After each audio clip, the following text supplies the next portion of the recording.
Hello and welcome to another Facebook Live. I'm Katie Gordon. I'm Dietless Living. I'm the creator of 3 Systems of Self, the author of The Missing Link to Sustainable Weight Loss, and the creator of Sustainable Habit Change and Personal Transformation Programs, I Am Freedom, and the 6-Step Mind-Body Transformation. So today I wanted to talk to you about why it's so hard to change your eating habits. You know, you want to lose weight, you feel inspired to take action. You think, yes, this is the time, this is my moment. I'm drawing the line in the sand and I want to change my eating habits. I want to, start eating healthy, no more processed food. I want to not eat on the run, and all these great ideas that we have. And then it comes to actually changing, and sometimes we can go on a diet, can't we? And we can literally follow the diet plan. We can do the right thing. We can do it for months, years even sometimes. But ultimately, at some point, we all find ourselves back at the place where we began, where we're picked up those old habits that we have.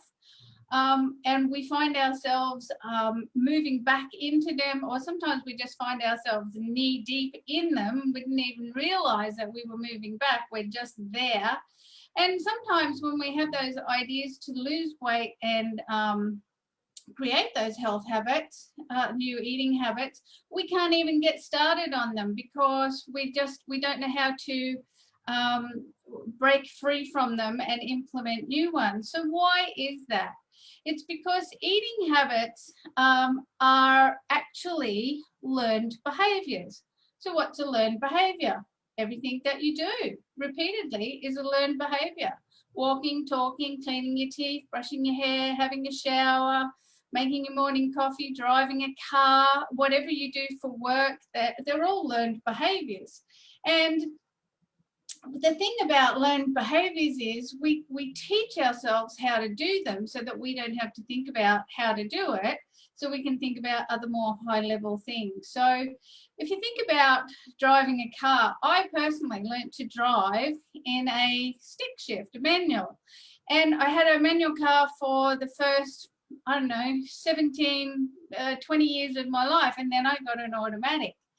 So but it's a learned behavior how to drive a stick shift. And when I got back into a manual car, it was 10 years after I'd been driving an automatic. I hadn't driven a stick shift, but the minute I got back in the car, I knew how to drive it. I bunny hopped the first 1 or 2 times, and then voila, I knew how to drive because it's a learned behavior and my body knows how to do it. My muscles knew how to do it. Everything was there waiting to be in the right environment again. The right environment was being in a car that required me to operate a clutch and a gearbox.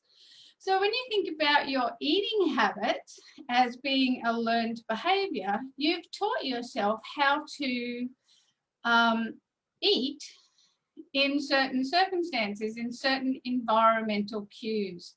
And the reason why sometimes you can go on a diet, change your eating habits for years, and then find yourself knee deep back in them, it's because there's been a new environmental cue that has returned to your life, and it has triggered off all of your old eating habits, patterns, and behaviors. And the times that you can't actually break free from your eating habits, when you first go on a diet or just try to change to healthier eating, why you keep slipping back is because the environmental cues that are responsible for being the first trigger that gets you going onto a eating habit is still very much present, and you haven't set up a new enough habit to be structure for your habit, which is a new system for how to change that behavior that you've learned. You need to unlearn one so you can learn a new one. Just trying to learn a new one over the top of an old one while you're still surrounded by all your existing cues doesn't always work. That's why it's really hard.